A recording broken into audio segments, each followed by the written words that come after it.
Dispatch, this is Chrissy. Hi, ma'am. My name's Shawnee Weissman, and my sister has been missing for almost 5 days now. The last she was in the Logan, Utah area. She's got a 13-year-old daughter, and we are worried sick.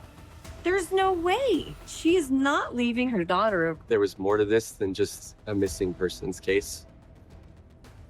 We're certain that some type of foul play has been involved. That was very concerning to me. We knew that they were lying because of the CCTV. And all I want to do is find her, let her daughter bury her mother.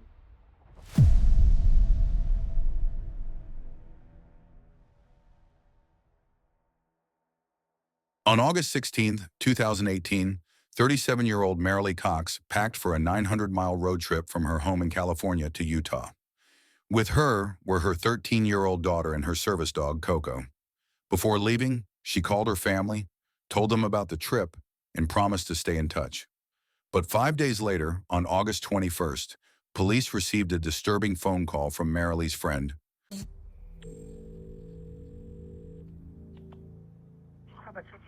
this is Chrissy.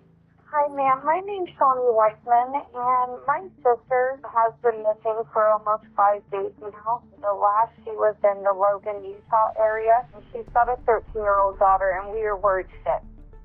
The person that reported Marilee missing was her friend, who she referred to as kind of her sister. Her name is Shawnee. Does she live here, or? She lives in California. She was visiting friends there in Logan, Utah. I don't know the address. And you don't know what she was doing here? She was helping a friend move. Her friend brought her daughter to me in Idaho. Shawnee reported that Marilee had a daughter that had been taken to Shawnee by Rob Willis. Shawnee was worried about Marilee because she had a past with alcohol and drugs, and she was worried that Marilee had relapsed. The case was strange for detectives. With no clear place to start, they decided to speak with the family, hoping to understand what Marilee's last conversations were. They began with her brother, Daryl. I had spoken with Shawnee. She said that Rob and Marilee had an argument. She had taken a handful of Klonopin and moonshine and left in her car, left her daughter and everything. I immediately felt like there was more to this than just a missing persons case. Marilee had reportedly been sober for 9 years. After rehab, she never touched anything ever again. There's no way. She's not grabbing a bottle, and she's not leaving her daughter. She was very protective of her. The thing that really stuck out to me initially was that her daughter was left behind. That didn't make a lot of sense to me. That was very concerning to me. From that point on, after she went through recovery, I was so proud of Marilee when she had done the work that she needed to do to get sober. She was epileptic. She would black out and have full-on grand mal seizures. They had her on a lot of different medications. So she got Coco, a dog that could help if something happened to her.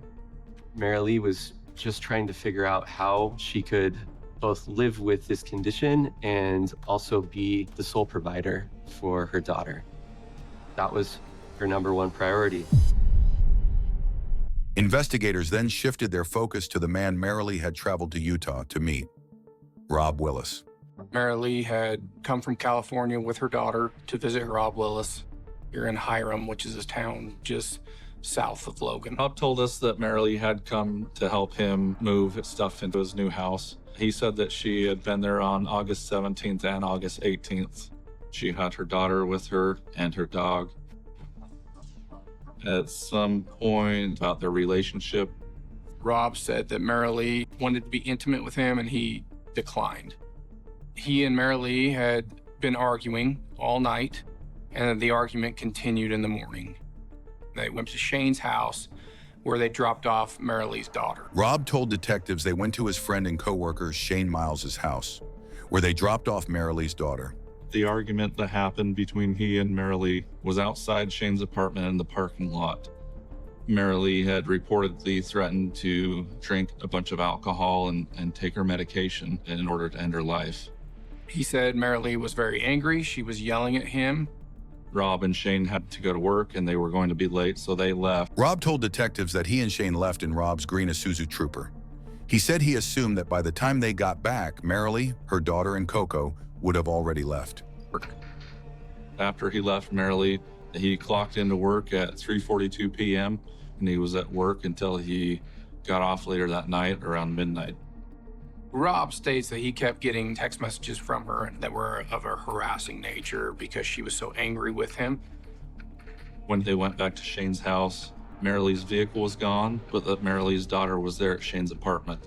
They were both very surprised that Marilee's daughter was still there. The day after Marilee's disappearance on August 19th, Rob took Marilee's daughter up to Idaho to be with Shawnee. While questioning Rob, detectives noticed his car parked nearby. The back glass of the boot was shattered. And we noticed that the back window on Rob's vehicle on the driver's side had been broken. It had glass in the back of the vehicle still, but it was kind of like he had covered it with some plastic sheeting that he had backed into a tree while camping. It happened after she disappeared. Detectives then turned their attention to Rob's friend Shane. They needed to hear his side of the story and see if it matched up. It's very important that we speak with Shane to see what he has to tell us, to compare that with what Rob is telling us. All right, Shane. So, obviously, the reason we're talking to you today is trying to find out what happened to her. Okay. Agree. Tell me what you know about her. So I met her on Friday. She came with Rob. Shane had not met Marilee until she had come to Utah to visit with Rob. Second time when she come, she stayed out in the car, but then she got out and she come to my door and just holler and just weird crap like, F you this, F you that. And when was this? This was Saturday. The last time when she come to my house, she was outside yelling. Shane told me that he had told Rob that she can't be acting like that because he'll get in trouble with his landlord and the neighbors. They both stated that the last time they saw her was in the parking lot outside Shane's house, and that they went to work in Rob's green Isuzu Trooper. Did you go together? Yeah, we went together. Did you see Marilee leave? No, I was in the house. His story matched Rob's. With no sign of Marilee anywhere, detectives checked local hospitals and contacted law enforcement agencies, hoping she might have been admitted or arrested, but there was nothing. It was as if she had vanished. We found that Marilee had not been to any hospitals in the area, and that based on what we could see, she had not been arrested anywhere in the country.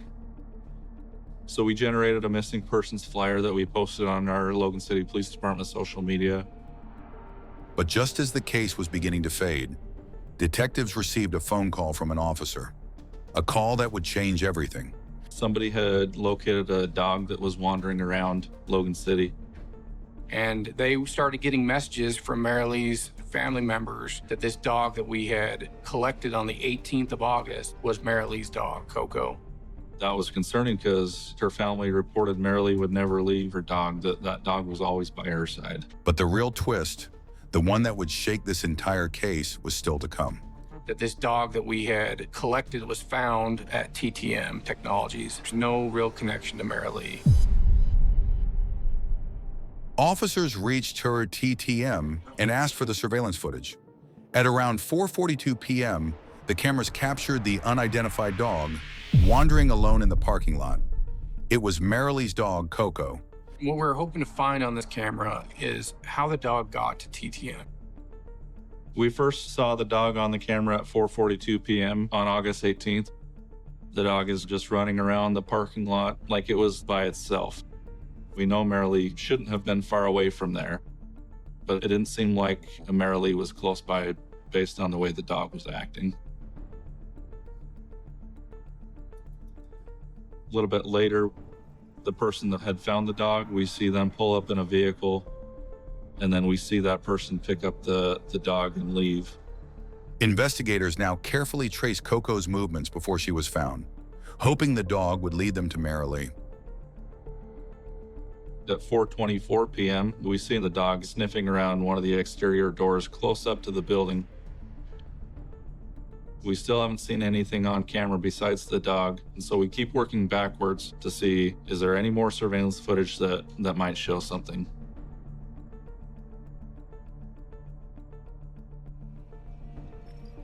We see somebody enter the frame wearing a dark shirt, walk towards the door, and someone follows right behind him wearing a white shirt. And as they open the door and enter the building, they both kind of look back. You can see that it is both Shane and Rob that are on video. And then just seconds later is when we see the dog follow right behind them.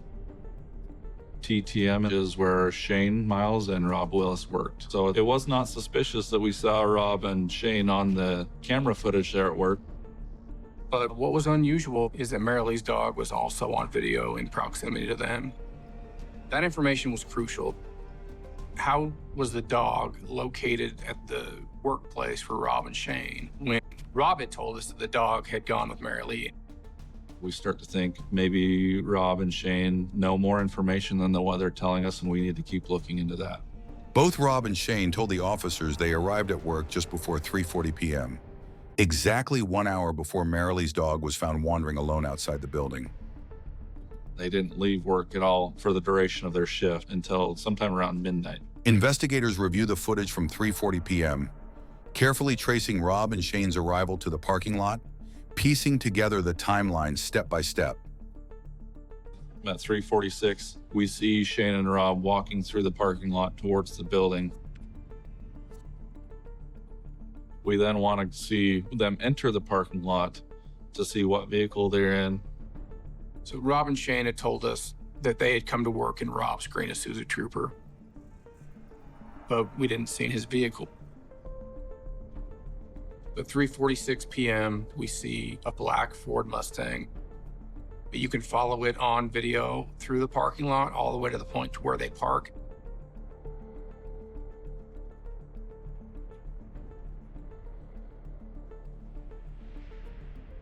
We could see Shane and Rob exit the Mustang.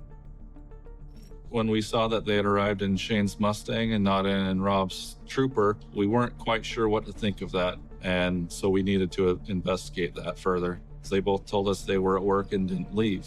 So we want to watch and see if that's another thing that they're misleading us on. Investigators kept scanning the footage, knowing well the dog, Coco, had somehow made it inside the building. The truth was hidden somewhere in those frames.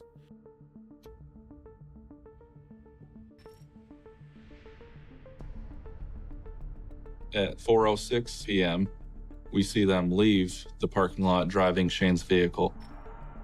This directly contradicts what they both told us, that they'd never left work that day. And so we start to wonder, where are they going? Approximately 20 minutes after they left work that afternoon, they arrived back in Shane's black Ford Mustang. They park in a different spot this time, and that spot is not actually on camera. So we're not able to see them exit the vehicle at that time. However, within seconds after parking, we do pick them up on surveillance again, walking on TTM property. But this time the dog is within feet of them. It is very, very suspicious that they have the dog, but Marilee's nowhere to be seen. We have two people that know something that they're not telling us. We knew they were lying, and we knew that we had to build a case. With surveillance raising more questions than answers, investigators shifted focus to tracing Marilee's cell phone location, hoping the signal could reveal where she really went that day. One of the ping locations that we got on Marilee's cell phone was at 1:31 p.m. on August 18th, the day that she went missing. And it showed in the area of Blacksmith Fork Canyon, which is near Rob's residence. One of the other cell phone ping locations we had on Marilee's cell phone was at 2:16 p.m. in the area of 1700 South, the US 8991 highway intersection, which is in Logan, near Shane's apartment. The second cell phone ping was suspicious to us because it was in the city where there is good cell phone service. It's possible that her phone could have died, but Rob also told us that she had been sending him text messages later in the day.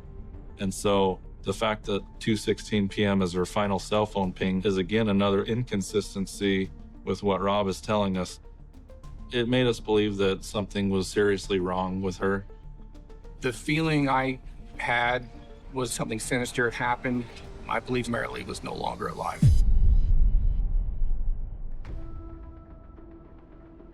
Our biggest lead at this time would be Rob and Shane. Up until that point, they've shown that they're not willing to tell us the truth. They're willing to mislead us on certain things. So we start to conduct surveillance on Shane and Rob. With mounting suspicions, investigators zeroed in on Rob Willis. To track his every move, they secretly placed a GPS tracker on his vehicle, waiting to see where it would lead. What we were hoping to obtain by placing the tracker on Rob's vehicle were his movements. Where was he going? Did he have somewhere that might lead us to Marilee? That's what we really wanted to know.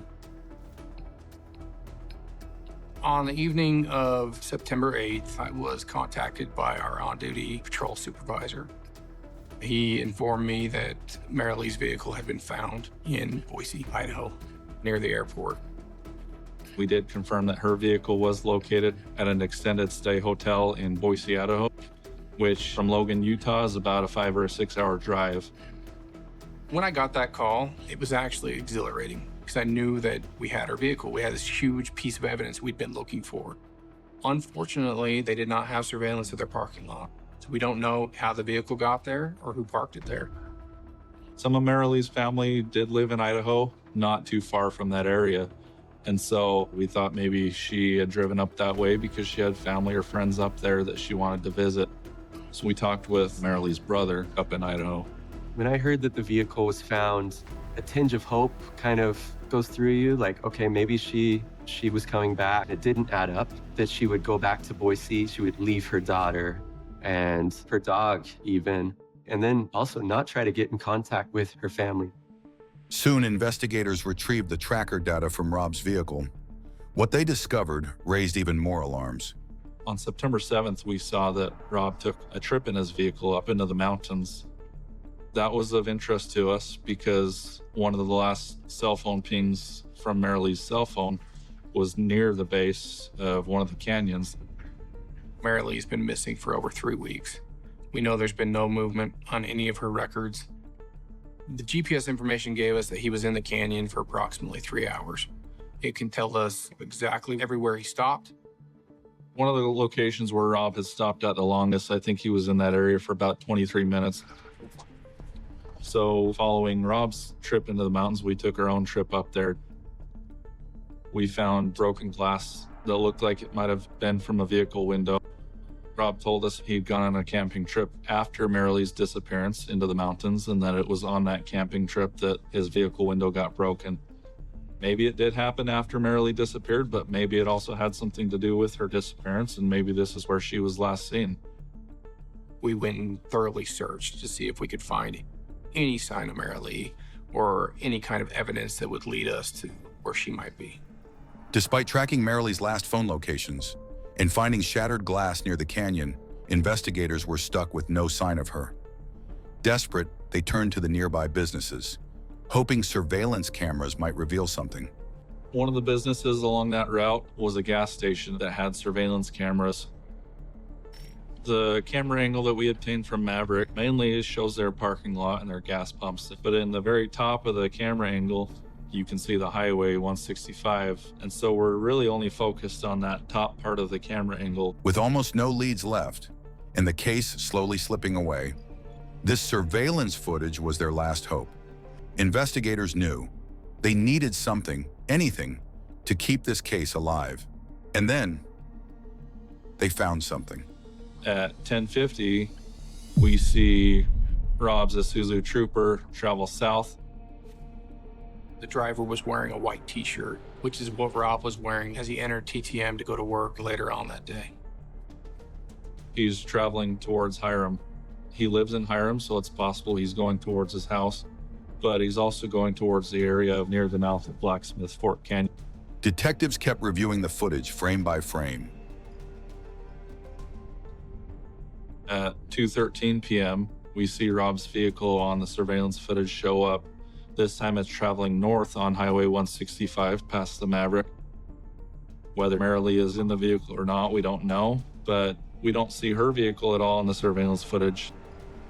We know that Marilee's cell phone pinged at 2:16, about 3 minutes north of where we saw his vehicle on surveillance. We know that most likely her cell phone is in that vehicle.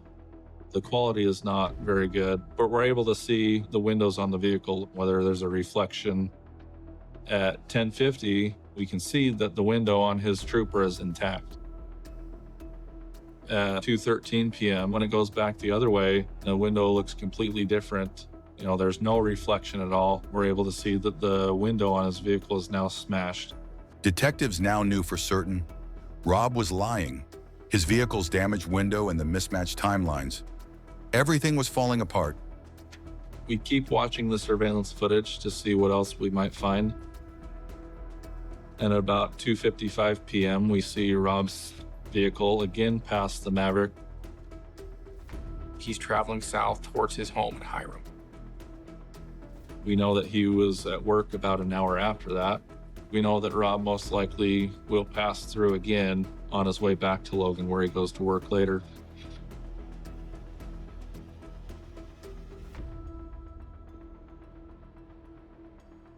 At 3:09 p.m., we see Rob's vehicle again travel north past the Maverick. This time, though, there's something different. We can see that the driver is not wearing a white shirt. The driver is wearing a darker colored shirt.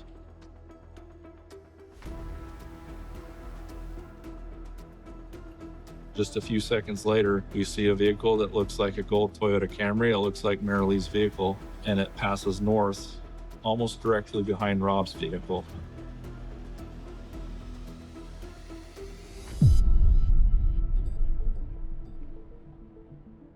Rob told us that he last saw Marilee and the vehicle in Logan at Shane's apartment. The thing about that gold Camry that we saw was the driver was wearing a white shirt. So we were very suspicious that Rob was driving Marilee's vehicle at that time. The driver of Rob's vehicle was wearing a dark shirt.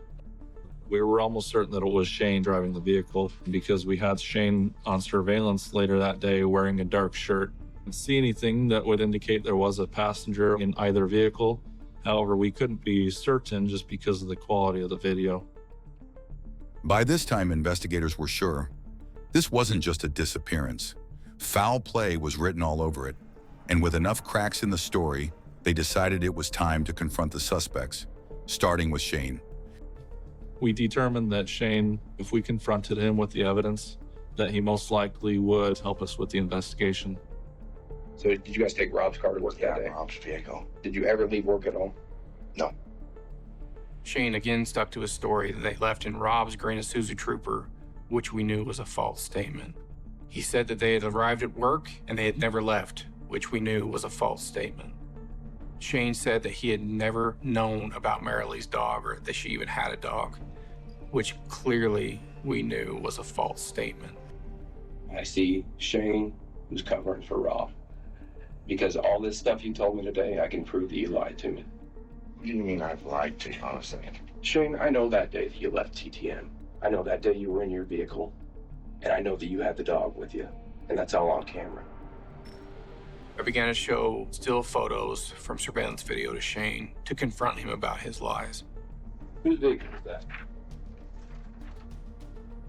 My vehicle? That's the day she went missing. Okay. You're in your vehicle. See those times? Those are the times you left work 20 minutes after getting there. And when you returned, Shane? That's because I go to Paco's Tacos all the time. You just told me you never left that day. And when you return, her dog is seen on camera with you and Rob. It was at this point in time that Shane started to crumble. I'm trying to be honest with you. I'm just scared what to say because I'm scared he's going to do something to me and my kids. I'm being honest with you about that. Shane was obviously scared. I think he was afraid of Rob Willis and what Rob had committed and entangled Shane in. Shane does admit that he helps Rob move Marilee's vehicle to the Paco's Tacos parking lot just a few blocks west of TTM. How did he get rid of her car? What did he tell you? And Shane, if you had a part in that, you need to be honest with me right now. I'm not. I know he took it down somewhere. I don't know where. I still needed to know how it got up to Boise. Shane denied moving it to Boise. Who did he say went with him? Because you can't take two cars that far. I already have the car, Shane. Tell me who it is, Shane. His name's Jordan. Jordan? Mm-hmm. What's Jordan's last name? I have no idea. I've only met him once. Shane told us that Jordan had been a coworker with Rob and Shane previously, and that's how he knew him. Officers dug through the database, tracing every Jordan that matched the description until they finally had him. You ever heard the name Marilee Cox-Lafferty? I have never heard that name. She's this missing lady that we've been looking for about a month. You recognize her at all? No, not at all. Never heard that name though. No, I don't even know how I would be even involved with her. Okay. Well, she had this little golden Toyota, and that's why you're here. I asked him about his involvement with Rob Willis. You ever been up to Boise with him? I did. I took a trip with him up to Boise. When was that? 4 weeks ago. How'd you get there? I drove his girlfriend's car up there. Okay. Because right now he's implicated you in a murder. Implicated me? By moving her car. And that's why I'm trying to figure out how deeply you're involved. Rob told him it was a girlfriend's vehicle and he was just going to go drop it off for him, and that Rob would pick him up in Boise. We knew that Rob was the one responsible for Marilee's death, and he had used these other people to help cover up his crime. At that point in time, the only thing I could think about was that we needed to pick up Rob. We couldn't have him out in public any longer. And all I want to do is find her, let her daughter bury her mother. And I want to give you a chance to dig yourself out of this hole. So you want me to get from Rob anything I can get? Is that what you're asking? I want you to tell me the truth about everything right now. Tell you the truth about what? About what you know. I don't know anything. Rob doesn't tell me. Where is she, Shane? She's here. Where? Up the canyon somewhere. Were you there? No. Who was with him when he did it? He's by himself. He was with her. How'd he kill her? I think he beat her to death. Did he say it was what? He just said things like this. At this point, when Shane tells us this, that's our biggest piece of evidence that we're looking for. Shane led us to a location up Blacksmith Fork Canyon near a pretty remote camping site. I was very hopeful that this would be the end of the investigation. Shane said that Rob had taken him up there to the specific point and said, she's down there. He believed that this was a scare tactic. That, look, if you tell anybody, this is what's going to happen to you as well. In the immediate area of the campsite, there was a tree, and underneath the tree, there was a lot of broken glass. There was also glass embedded in a tree branch that was the same height, relatively, as Rob's vehicle. Also in this area was a bracelet that had the scorpion charm on it, and I knew that Marilee was a Scorpio, and so I was pretty certain that was her bracelet. I went downhill. I'm looking around, I'm trying to find anything when I get the distinct odor of decomposition. I start moving towards what I see as an unnatural rock formation underneath a tree. We moved one rock and we could see a human foot underneath the rock pile, and we knew that we had found Marilee finally. I don't think anyone's ever prepared to come across human remains like that. Marilee had been in the mountains, buried up there for about a month. Marilee was able to be identified positively by her fingerprints.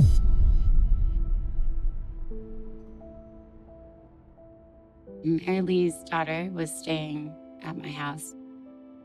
I just told her that they found her and that she was dead. And she screamed and she just curled in a ball and cried and cried and cried.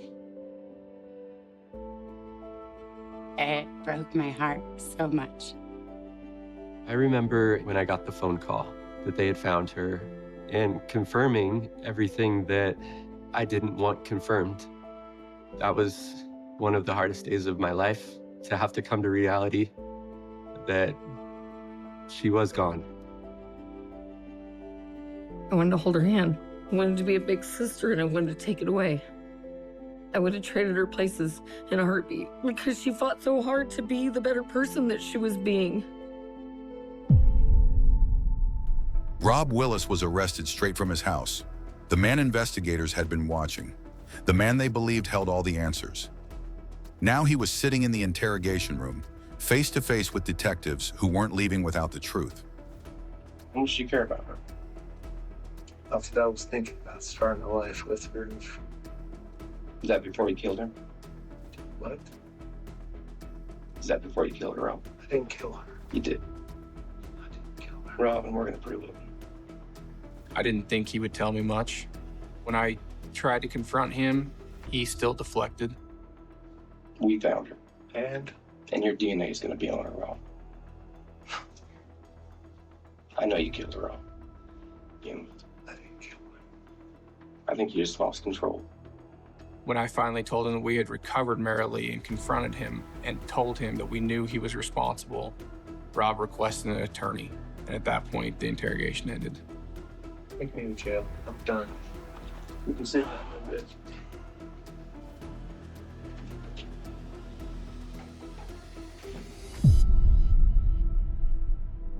Despite their involvement in covering up the crime, both Jordan and Shane walked free. Neither of them faced any charges related to Marilee's death. Rob Willis finally pleaded guilty to first-degree felony murder. The court sentenced him to 15 years to life in prison, a small justice for the life he took, but an irreplaceable loss for Marilee's family.